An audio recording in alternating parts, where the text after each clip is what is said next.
परिस्थिती बदलली की लगेच तुमची भूमिका बदलते, अशा शब्दात कोर्टानं भाजप नेत्या चित्रा वाघ यांच्यावर ताशेरे ओढलेत. संजय राठोड वाघ यांनी केलेल्या याचिकेवर सुनावणी सुरू होती. त्यावेळी नेमकं काय घडलं, ज्यावरून कोर्टानं कडक शब्दात निरीक्षण नोंदवलंय, पाहूयात.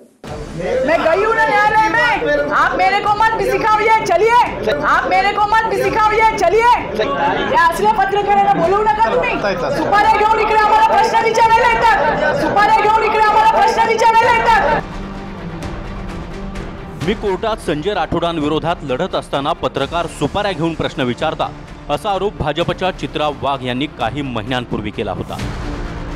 पत्रकार परिषदेमध्ये लढवय्याची भूमिका घेणाऱ्या चित्रा वाघांच्याच वकिलांनी मात्र काल कोर्टामध्ये राठोडांविरोधातली केस माघारी घेण्याची भाषा केली.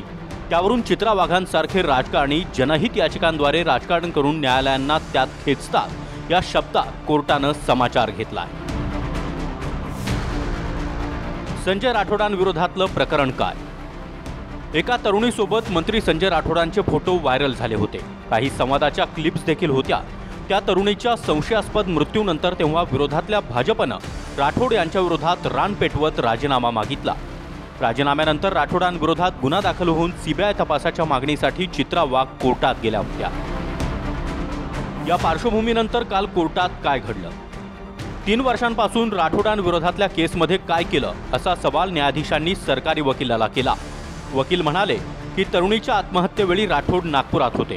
राठोडांच्या आवाजाचे नमुने घेतले, ते व्हायरल क्लिप्स सारखे होते पण जुळत नाहीत. याशिवाय 2022 मध्ये शिंदे फडणवीस सरकारनं राठोडांना मंत्री केलं तेव्हा त्यांना क्लीन चिट मिळाल्याचा दावा केला होता. यावर चित्रा वाघांच्या वकिलांनी उभं राहत म्हटलं की एकतर कोर्टानं केस निकाली काढावी किंवा नाहीतर ते केस परत घेतील. 3 वर्षांपासून राठोडांविरोधात गुन्हा दाखल करा म्हणून केस लढणाऱ्या चित्रा वाघांच्याच वकिलानं माघारीची भाषा केल्यानंतर मात्र न्यायाधीश खवळले. परिस्थिती बदलली की तुमची भूमिका बदलते. राजकारण करण्यासाठी जनहित याचिकांचा माध्यम म्हणून वापर केला जातो. कोर्ट काही राजकारण करण्याचा मार्ग नाही.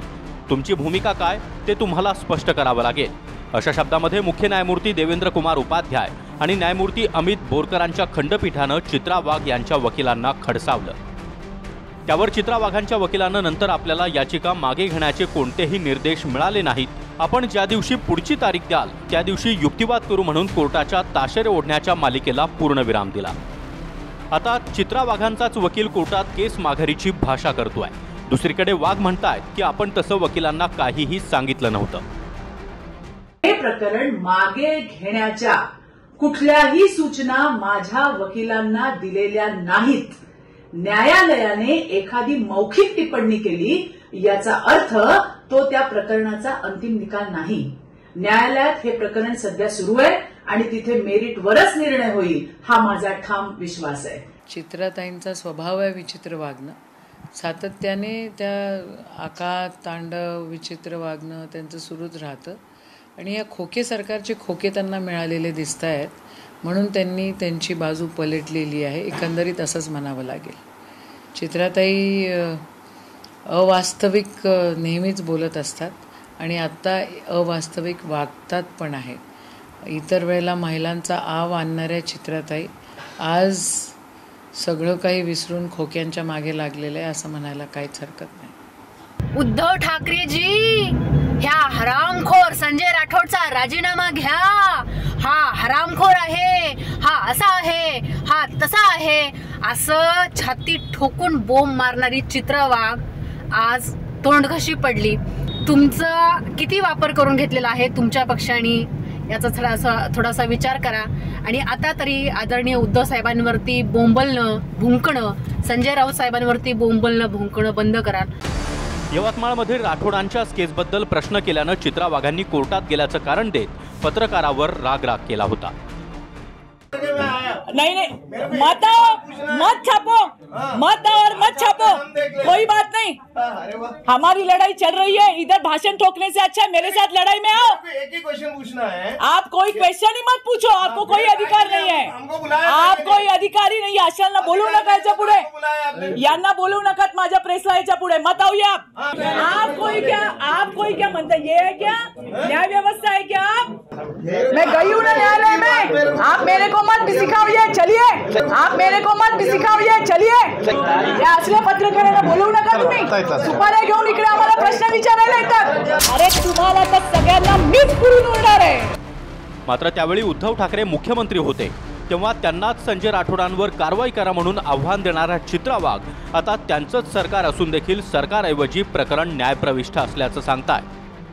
पुरावे आल्यानंतर सुद्धा शंडासारखे बसून राहणारे सरकार हे तर नामर्द सरकार आहे. मंत्रिमंडळातले मंत्री सगळे चट्टे बट्टे सगळे सारखे आहेत.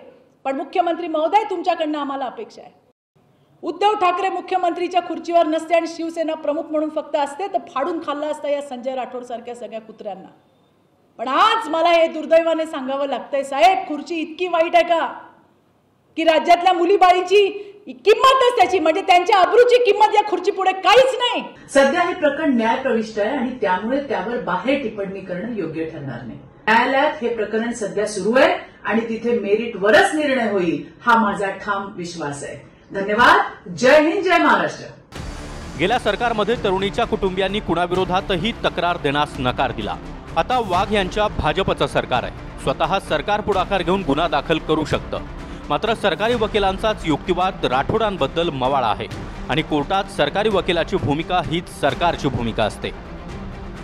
सरकारी वकीलच तरुणीच्या आत्महत्येवेळी राठोड नागपुरात होते, त्यांच्या आवाजाचे नमुने जुळत नाहीत. राठोड मंत्री झाले तेव्हा क्लीनचिटचा दावा झाला होता असा युक्तिवाद करताय आणि वाघांच्या वकिलांनी केसचा निपटारा होत नसल्यास माघारीची भाषा वापरली आहे.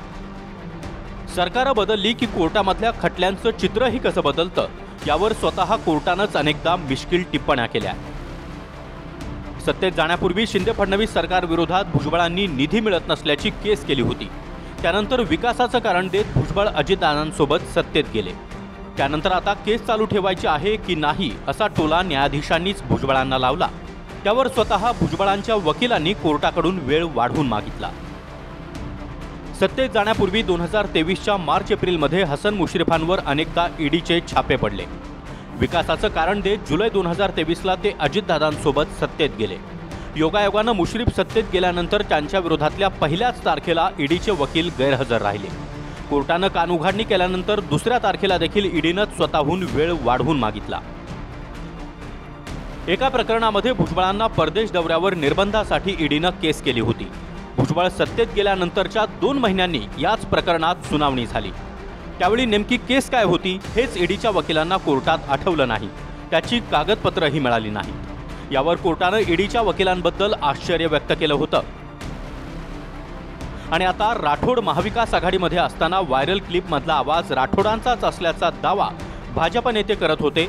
तर 2022ला संजय राठोड शिंदेंसोबत सत्तेत सामील झाले आणि आता सरकारी वकिलानं त्या क्लिपमधल्या आवाजाचे नमुने राठोडांच्या आवाजाशी जुळत नसल्याचं म्हटलंय. कृष्णा सोनारवाडकर, TV9 मराठी, मुंबई.